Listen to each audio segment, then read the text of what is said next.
Insert. Insert. Insert.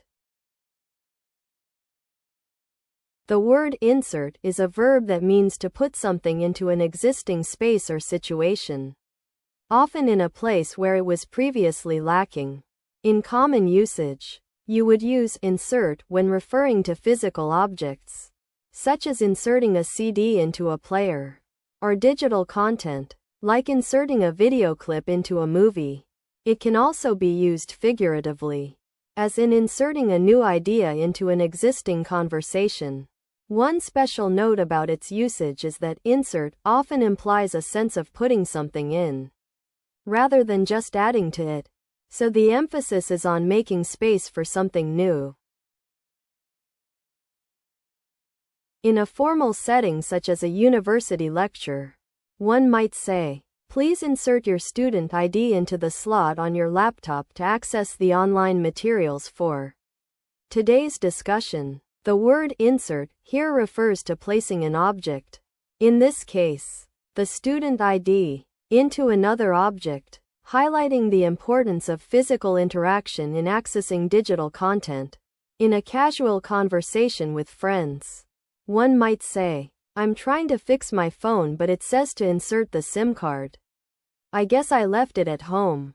Here, insert is used in an everyday context where individuals are discussing technical issues and troubleshooting steps. In a business or academic setting such as a conference presentation, one might say, "The new software upgrade requires you to insert your company's API key to activate the premium features. Please make sure to have it handy." In this case, insert is used in a professional context where technical specifications and integration with other systems are being discussed. So you want to know about that thingamajig, right? Okay.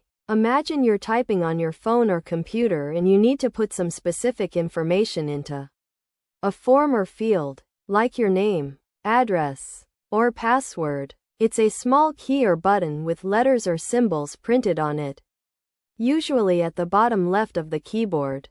You press this little key and a special menu appears where you can enter your details. This handy feature helps you fill out forms online more efficiently by giving you quick access to commonly used characters, like numbers, punctuation, or even emojis. Intervene. Intervene. Intervene.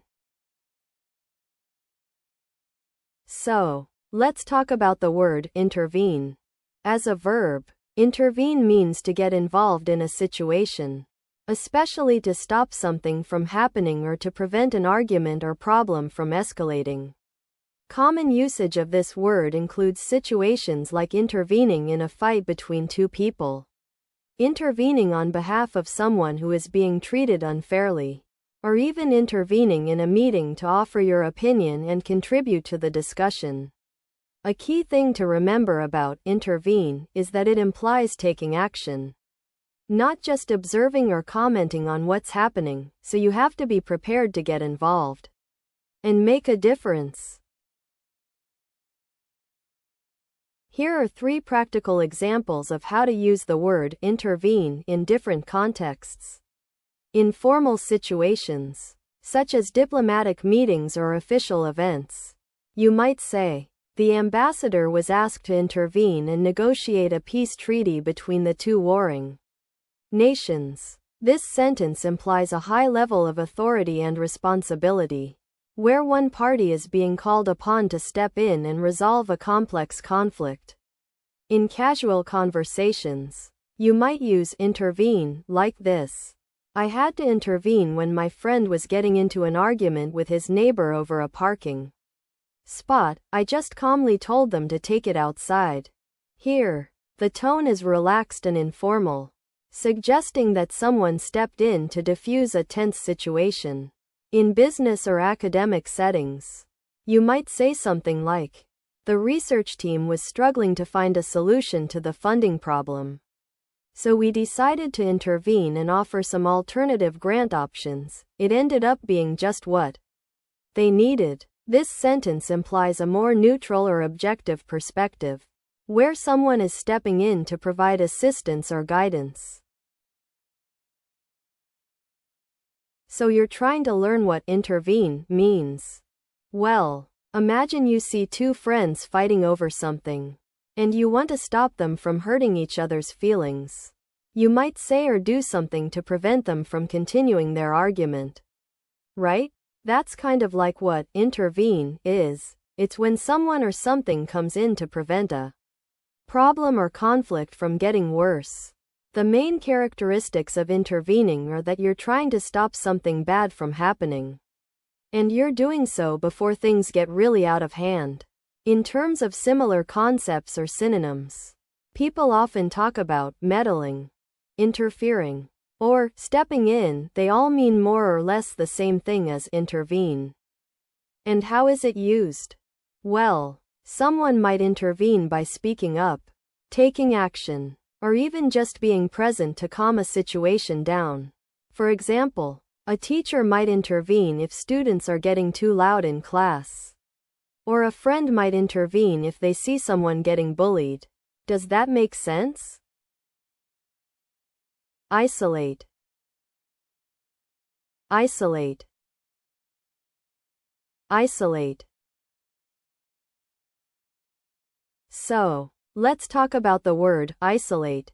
As a verb, it means to separate something from others, often to prevent contact or interaction with them. For example, the government isolated the infected person to prevent the spread of the disease. In this case, we're using isolate to mean keeping someone apart for safety reasons. When used as a noun, isolate can refer to the state of being alone or separated from others. Like in this sentence, after the breakup, she felt isolated and lonely. It's worth noting that isolate often implies a sense of separation or loneliness that's not necessarily chosen by the person, unlike other words like retire, which might imply a more positive change. Here are 3 practical example sentences using the word isolate with context explanations. The company's IT department had to isolate the affected computer system from the rest of the network to prevent the virus from spreading, causing significant disruptions in production and affecting the quarterly financial reports. In a casual conversation, my friend mentioned that she was trying to isolate herself from social media for a week to focus on her writing project and avoid distractions.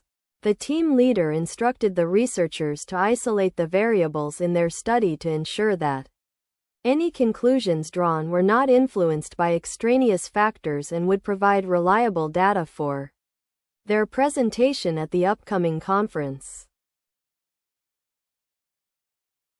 So, you know how sometimes we need to take care of ourselves and avoid certain situations or people that might be bad for us?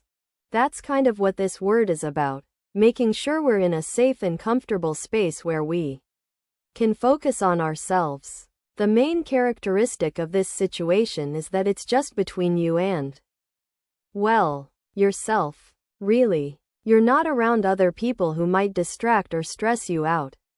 And you're doing things that help you feel calm and centered. This concept is similar to the idea of taking a break from the world. But in this case, it's more like creating a bubble around yourself so you can recharge and come back stronger. And just to give you a clearer picture, think about when you were young and got sent to your room. That was kind of like being removed from everyone else for a bit, right?